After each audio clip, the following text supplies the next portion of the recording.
Pemirsa, di tengah tantangan ekonomi dunia yang tidak mudah, para pakar dan juga pelaku ekonomi global memberikan apresiasi kepada kinerja pertumbuhan ekonomi di Indonesia.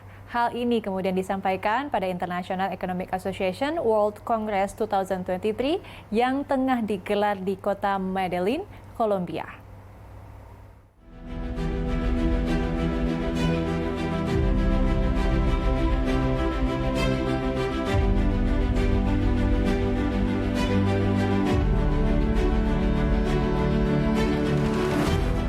Kinerja ekonomi Indonesia yang tercermin dari pertumbuhan PDB stabil di kisaran 5% dalam 2 tahun terakhir mendapatkan apresiasi dari dunia internasional. Ini terungkap dalam gelaran International Economic Association World Congress 2023 yang digelar di kota Medellin, Kolombia pada 11 hingga 15 Desember. Menteri Perdagangan Republik Indonesia periode 2016-2019 yang juga Eksekutif Chairman Universe, Gartia Stolokita, turut hadir dalam event yang digelar 3 tahun sekali ini, menyebut banyak pujian dan apresiasi yang dilontarkan untuk Indonesia dari berbagai tokoh ekonomi dunia. Ada hal yang menarik adalah di dalam pertemuan-pertemuan informal dengan berbagai tokoh ekonomi dunia, satu hal yang membahagiakan saya adalah apresiasi yang diberikan oleh mereka atas pertumbuhan ekonomi dan kemampuan pemerintah kita menjaga laju pertumbuhan, menekan inflasi dan berbagai hal lainnya di tengah situasi yang sedang tidak baik-baik saja. Ini sesuatu yang real, pengakuan dari para ekonom dunia kepada pemerintah kita di bawah kepemimpinan Pak Jokowi.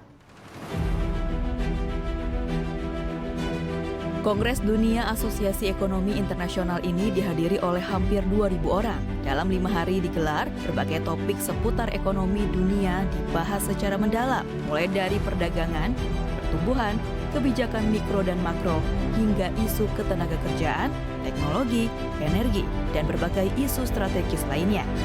Menyampaikan opening remarks dalam sesi Recent Developments in East Asian Economic Integration, hari kedua Kongres, Gartia Stolokita menyoroti dinamika perdagangan internasional saat ini, terutama meningkatnya anti-globalisasi dan munculnya banyak hambatan perdagangan.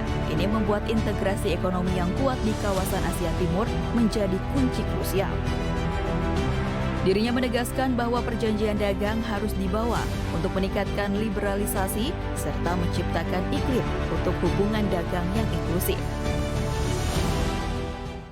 Diskusinya menarik dan banyak sekali hal-hal yang bisa kita ambil sebagai catatan-catatan dengan perkembangan yang terjadi. Nah, ASEAN sendiri sudah begitu banyak perjanjian perdagangan yang dilakukan. ASEAN Plus itu begitu banyak dan yang terakhir RCEP. Persoalannya adalah pada tataran implementasi. Dan kita juga menyaksikan mengenai bagaimana deglobalisasi itu terjadi, bagaimana kemudian masing-masing negara berpikir untuk kepentingannya. Sekarang kita harus bisa bersama untuk mencoba mengatasinya. Dan kebersamaan di antara negara ASEAN itu menjadi satu kunci tersendiri. Perjanjian kerjasama dagang ditegaskan bukan hanya sekedar cara untuk membuka akses perdagangan barang, namun juga memfasilitasi mobilitas barang, jasa, serta menciptakan lingkungan yang kondusif untuk meningkatkan perdagangan dan investasi semua mitra dagang. Tim Liputan di Universe.